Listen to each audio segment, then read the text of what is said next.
السلام عليكم ورحمة الله تعالى وبركاته. مرحبا بكم مجددا في MT ماركترز. سوف نتكلم اليوم عن أشياء مهمة أو نصائح لمن يفكر في الربح من اليوتيوب.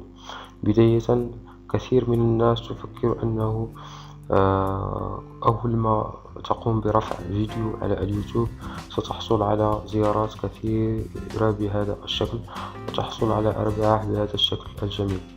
لو أنت تفكر بهذه الطريقة، أكمل مشاهدة الفيديو ليتضح لك الأمر، أو العكس،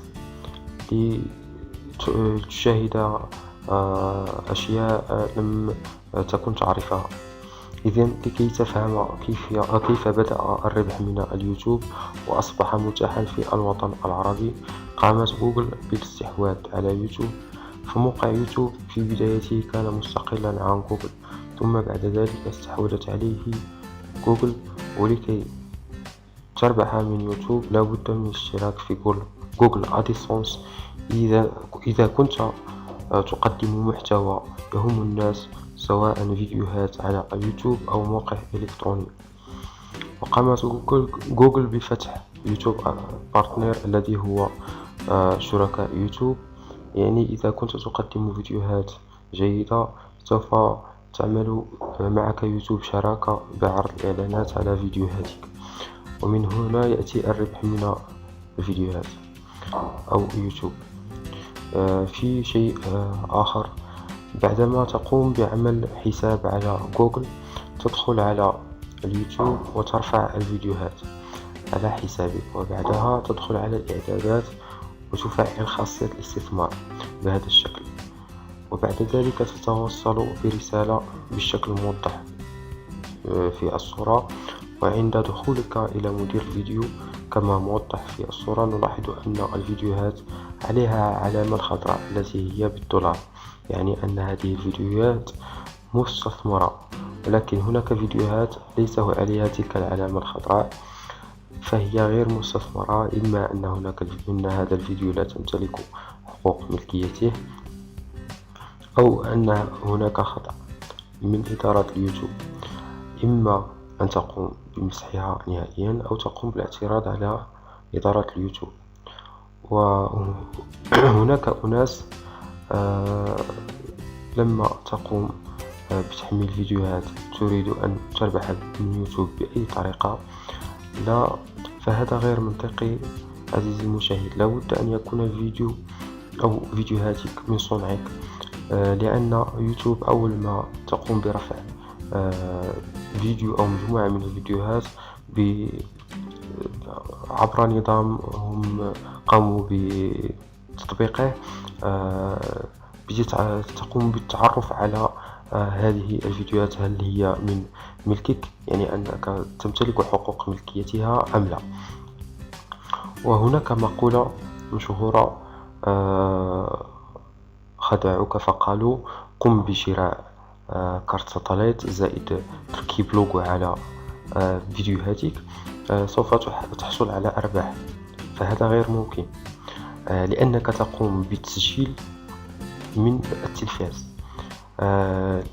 لأن كل قناة على التلفاز لها حساب على اليوتيوب، وتقوم برفع البرامج التي قامت بعرضها على التلفاز لقناتها لحسابها على اليوتيوب.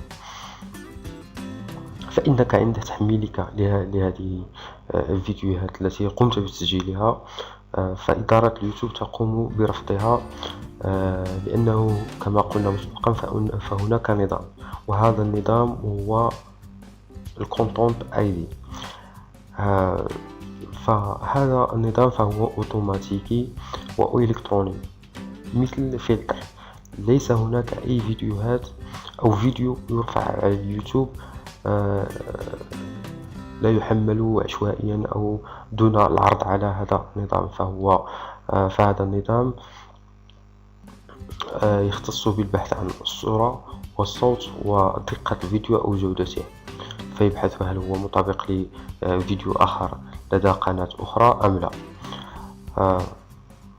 مثلا عندما تقوم برفع فيديو فيكتب لك content ID، يعني أن فيديو مرفوع يعني أن هذا الفيديو مرفوع لقناة أخرى، ويحق لصاحب ذلك الفيديو أن يقوم بحظر الفيديو أو مشاركة الإعلانات. يسمح لك بعرضه في قناتك، ولكن الإعلانات، عائد الإعلانات يعني أرباح تلك الإعلانات تدفع لصاحب الفيديو، لمالك الفيديو.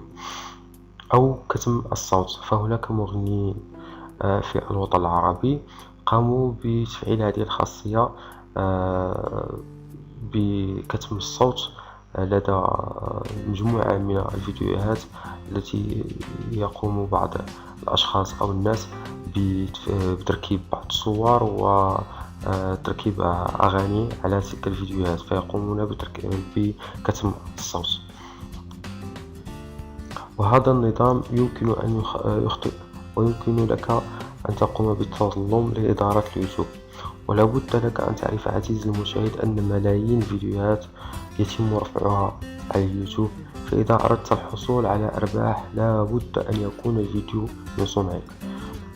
لا تقل عزيزي المشاهد أنك ستقوم بتغيير على فيديو عليه عدد مشاهدات كثيرة وستقوم برفعه، سيرفضه الكونتنت أيدي. لا بد لك من إضافة الجديد.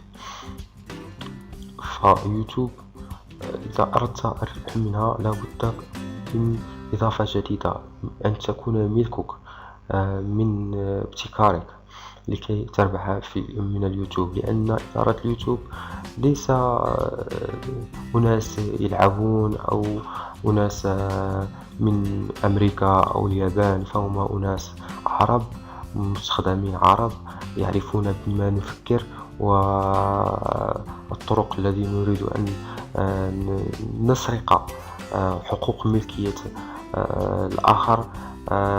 إذا من هذا كله لا بد لنا من عمل فيديوهات، من ابتكارنا، من صنعنا لكي نحقق أرباح. يعني يجب إعطاء إضافة لليوتيوب لكي تحقق أرباح. إلى هنا عزيزي المشاهد انتهى الشرح. أرجو أن تكون هذه المعلومات قد أفادتكم. إلى حلقة قادمة إن شاء الله مع MP ماركترز. لا تنسوا تشجيعنا بتعليقاتكم والاشتراك بالقناة. إلى حلقة قادمة إن شاء الله، والسلام عليكم ورحمة الله تعالى وبركاته.